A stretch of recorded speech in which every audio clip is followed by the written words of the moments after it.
అందరికీ praise the lord. పరిశుద్ధ గ్రంథం నుంచి పేతురు రాసిన 2వ పత్రిక 1వ అధ్యాయం చదువుకుందాం. యేసుక్రీస్తు దాసుడును అపోస్తలుడునైన సీమోను పేతురు, మన దేవుని యొక్కయు రక్షకుడైన యేసుక్రీస్తు యొక్కయు నీతిని బట్టి మా వలనే అమూల్యమైన విశ్వాసమును పొందిన వారికి శుభమని చెప్పి వ్రాయునది. తన మహిమను బట్టియు గుణాతిశయమును బట్టియు మనలను పిలిచిన వాని గూర్చిన అనుభవ జ్ఞానమూలముగా ఆయన దైవశక్తి జీవమునకును భక్తికిని కావలసిన వాటన్నింటినీ మనకు దయచేయుచున్నందున దేవుని గూర్చినట్టియు మన ప్రభు అయిన యేసును గూర్చినట్టియునైన అనుభవ జ్ఞానము వలన మీకు కృపయు సమాధానమును విస్తరించునుగాక. ఆ మహిమ గుణాతిశయములను బట్టి ఆయన మనకు అమూల్యములను అత్యధికములునైన వాగ్దానములను అనుగ్రహించి ఉన్నాడు. దురాశను అనుసరించుట వలన లోకమందున్న భ్రష్టత్వమును ఈ వాగ్దానముల మూలముగా మీరు తప్పించుకొని దేవ స్వభావమునందు పాలివారగునట్లు వాటిని అనుగ్రహించెను. ఆ హేతువు చేతనే మీ మట్టుకు మీరు పూర్ణ జాగ్రత్త గలవారై మీ విశ్వాసమునందు సద్గుణమును, సద్గుణమునందు జ్ఞానమును, జ్ఞానమునందు ఆశానిగ్రహమును, ఆశానిగ్రహమునందు సహనమును, సహనమునందు భక్తిని, భక్తియందు సహోదర ప్రేమను, సహోదర ప్రేమయందు దయను అమర్చుకొనుడి.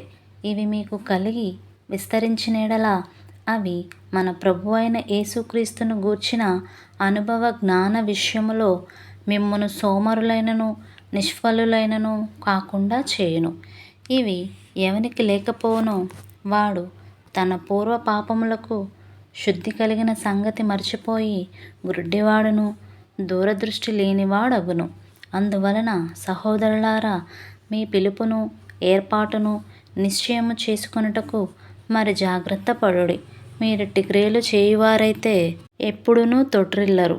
అలాగున మన ప్రభువును రక్షకుడునైన యేసుక్రీస్తు యొక్క నిత్య రాజ్యములో ప్రవేశము మీకు సమృద్ధిగా అనుగ్రహింపబడును. కాబట్టి మీరు ఈ సంగతులను తెలుసుకొని మీరు అంగీకరించిన సత్యమందు స్థిరపరచబడి ఉన్నను వీటిని గూర్చి ఎల్లప్పుడూ మీకు జ్ఞాపకము చేయుటకు సిద్ధముగా ఉన్నాను.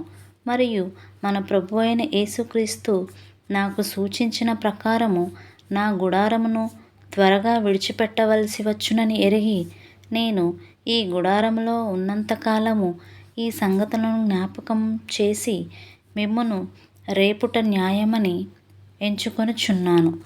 నేను మృతి పొందిన తర్వాత కూడా మీరు నిత్యము వీటిని జ్ఞాపకం చేసుకున్నట్లు జాగ్రత్త చేతును.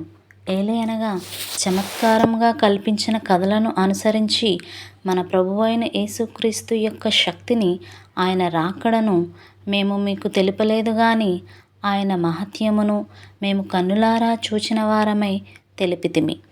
ఈయన నా ప్రియకుమారుడు, ఈయన అందు నేను ఆనందించుచున్నాను అనే శబ్దము మహా దివ్య మహిమ నుండి ఆయన యొద్దకు వచ్చినప్పుడు తండ్రి అయిన దేవుని వలన ఘనతయు మహిమయు ఆయన పొందగా మేము ఆ పరిశుద్ధ పర్వతము మీద ఆయనతో కూడా ఉండిన వారమై ఆ శబ్దము ఆకాశము నుండి రాగా వింటిమి.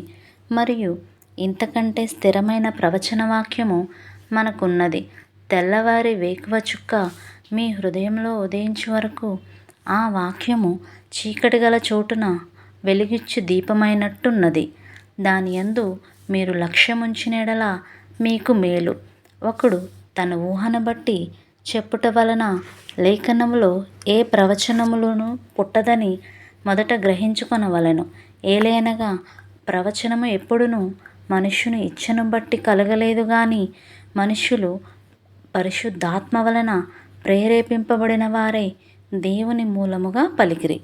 దేవుడి పరిశుద్ధ లేఖనం దీవించి ఆశీర్వదించునుగాక. ఆమెన్. ప్రైజ్ లార్డ్ అందరికీ. ఈరోజు వాక్యం విన్నారు కదా, అలాగే ఇంకొంతమంది కూడా వినిపించండి. మన యూట్యూబ్ ఛానల్ని లైక్ చేయండి, షేర్ చేయండి, సబ్స్క్రైబ్ చేయండి. Thank you.